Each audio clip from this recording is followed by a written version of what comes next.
De tal forma isso é lindo, que somente quando você conhece a doutrina espírita, e que você vê esse telésforo interferindo no sonho do Papa, o homem mais poderoso da época, para que ele vá buscar um bando de mendigos para trazer e oferecer a eles a chance de terem uma ordem religiosa para eles poderem pregar, que é o que Francisco diz ao Papa. Na minha terra, eu vejo os passarinhos que cantam. Eles só precisam de uma frutinha silvestre que nasce, de algumas gotas de orvalho que eles bebem. E em troca, eles cantam e embelezam o mundo à sua volta. Nós não desejamos grandeza, eminência, Santo Padre. Nós desejamos viver como os passarinhos. Oferecer o melhor que a gente pode, cantando também e sendo útil às pessoas. Porém, parece que as pessoas esqueceram que Jesus era este homem descalço. Por isso viemos até aqui e pedimos perdão pela ousadia. Imagina Francisco de Assis, que ouve, quando está dentro de uma igreja que foi consumida pelas chamas, alguns anos antes, está deitado lá, depois de ter recusado os bens materiais do seu pai. Ele olha para o crucifixo que ainda está pendurado e que representa até hoje um dos símbolos de Assis. Uma cruz medieval ou uma cruz bem antiga, parece de bizantino, um desenho sem relevo. E ele escuta, olhando para aquela cruz pendurada que não tinha sido consumida pelas chamas, uma voz que lhe diz: Francisco, reconstrói a minha igreja. Ele não tem ninguém mais no ambiente, ninguém mais está lá, ele está sozinho. Ele fala: estou imaginando coisa. E de novo, um pouquinho depois, ele escuta a voz, que parece que vem do crucifixo grande pendurado: Francisco, reconstrói a minha igreja. Ele fica encafifado. Ele é um mendigo, ele não tem onde dormir, ele não tem o que comer. Mas ele está numa igreja em ruínas. E quando ele escuta pela terceira vez, ele tem a certeza, porque ele era puro de coração, que é o que nós não somos. Ele tem certeza que aquele crucifixo está falando para ele daquela igreja caída, consumida pelo fogo. Então ele sai determinado, arruma pedra para fazer as paredes de novo da igreja se levantarem.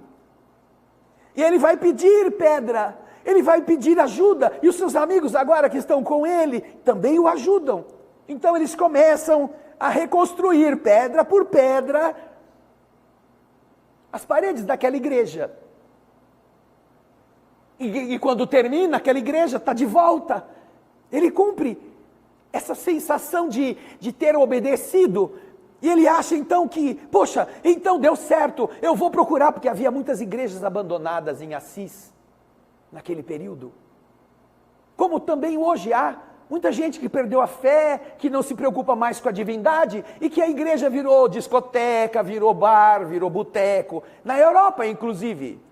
Ele então descobre que um pouco mais para frente, no mesmo terreno, depois da cidade de Assis, que está num penhasco, num promontório, não é bem um promontório, é numa rocha que se eleva do vale, depois desse ambiente muito bonito, existe um vale comprido, lindo.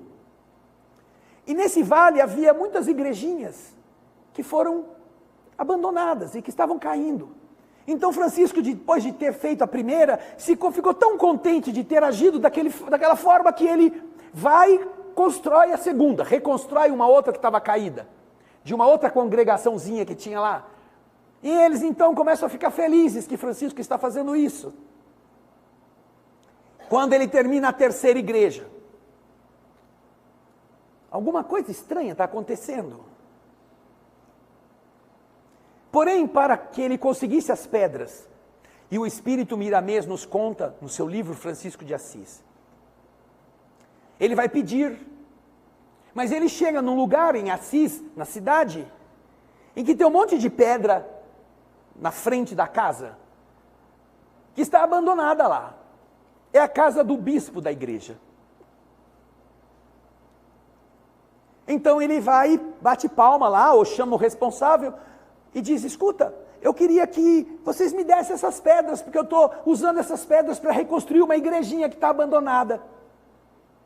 Aí o empregado do sacerdote vai lá para dentro e fala assim, tem um mendigo aí fora que está querendo levar essas pedras para ele reconstruir as paredes de uma igreja que está caída. O padre fala assim, nada disso, essas pedras são minhas.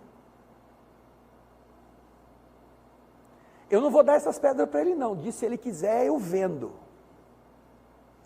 Esse padre já era terapeuta, naquele tempo. Eu vendo. Aí então o cara voltou lá e falou, olha, o padre falou que essas pedras ele não pode dar, porque é da congregação, mas se você quiser ele pode vender. Aí o Francisco pega, quanto que ele quer? Ele falou que ele quer tantas moedas. Então fala para ele esperar que até o fim do dia eu vou ver se eu consigo. E Francisco sai pedindo esmola na cidade. Bate de porta em porta e vai pedindo dinheiro para ele comprar as pedras. Para ele reconstruir a igreja que aquele sacerdote representa. Imagine isto.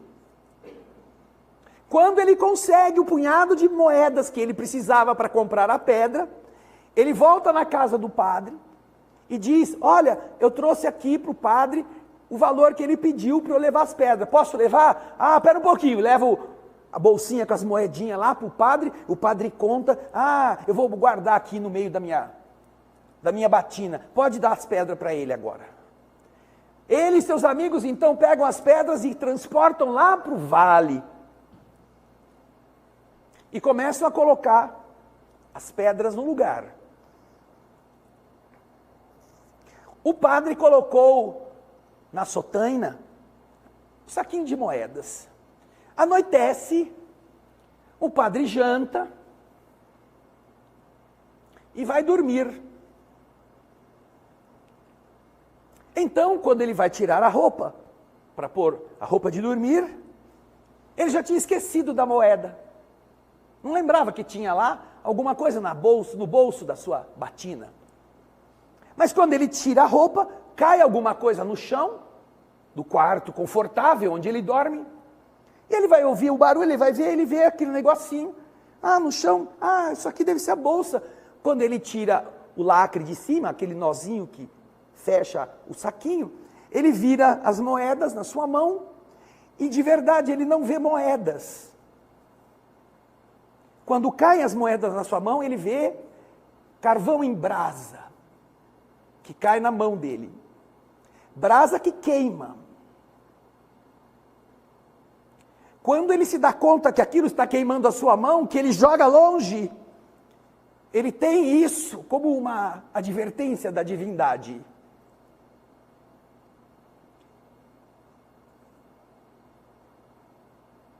Eu vendi as pedras para reconstruir a casa de Deus. Ele tem um surto de vergonha, que por primeira vez, ele vai se ajoelhar na beira da cama, e para fazer isso, ele tira o tapete felpudo, onde ele punha os pés, para não pôr na laje fria, e se ajoelha com os seus joelhos quase despidos, na pedra gelada. Porque ele tem a certeza de que o que ele viu foi uma mensagem de Deus sobre a sua maldade. Ele então ora ao Senhor, arrependido de ter feito aquilo. E naquela noite ele não dorme. Porque aquele foi o momento em que ele se viu mesquinho, interesseiro, ambicioso, com as coisas que não são dele. E então a madrugada avança, ele não dorme, se recordando de quando ele foi padre, novo, como ele tinha idealismo, como ele pensava nos outros, mas ele tinha entrado nessa roda viva de se dar bem, de ostentar, de transformar Jesus numa teoria de prosperidade. E quando então o pobre Francisco, já na época inverno, nevando, com frio, ele está lá descalço com seus amigos, fazendo massa de barro, colocando as pedras nos devidos lugares, alguém avisa Francisco: Francisco, tem mais um aí que quer ajudar você. Ai, que bom que vai ter mais alguém para ajudar, porque com mais gente consegue fazer mais depressa. Aí então Francisco vai ver quem está fora da igreja, pedindo para Francisco admiti-lo, e ele chega lá e é o padre, que se arrependeu, e que foi pedir a Francisco, humildemente, que ele possa ajudá-lo a reconstruir a casa de Deus,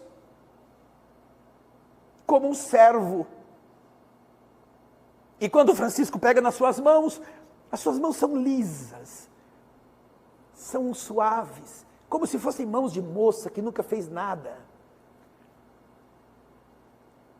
Então Francisco abraça, dá as boas-vindas a ele, e ele então começa a trabalhar, e durante o dia, suas mãos começam a sangrar. E Francisco vê ele amarrando as mãos com os trapos, para continuar a trabalhar, mesmo sangrando, e ele está feliz, porque ele encontrou o que fazer, além de pregar. Esse é o Francisco, que o Papa achou que era apenas um mendigo que estava atrapalhando o trânsito na porta, e que o outro Papa, Telésforo, vem dizer a este Papa: esse é o representante de Jesus que você mandou embora. E do mesmo jeito que o padre em Assis se desespera, o Papa manda buscar aqueles mendigos para recebê-los e, por fim, autoriza que Francisco possa fundar a ordem dos frades menores.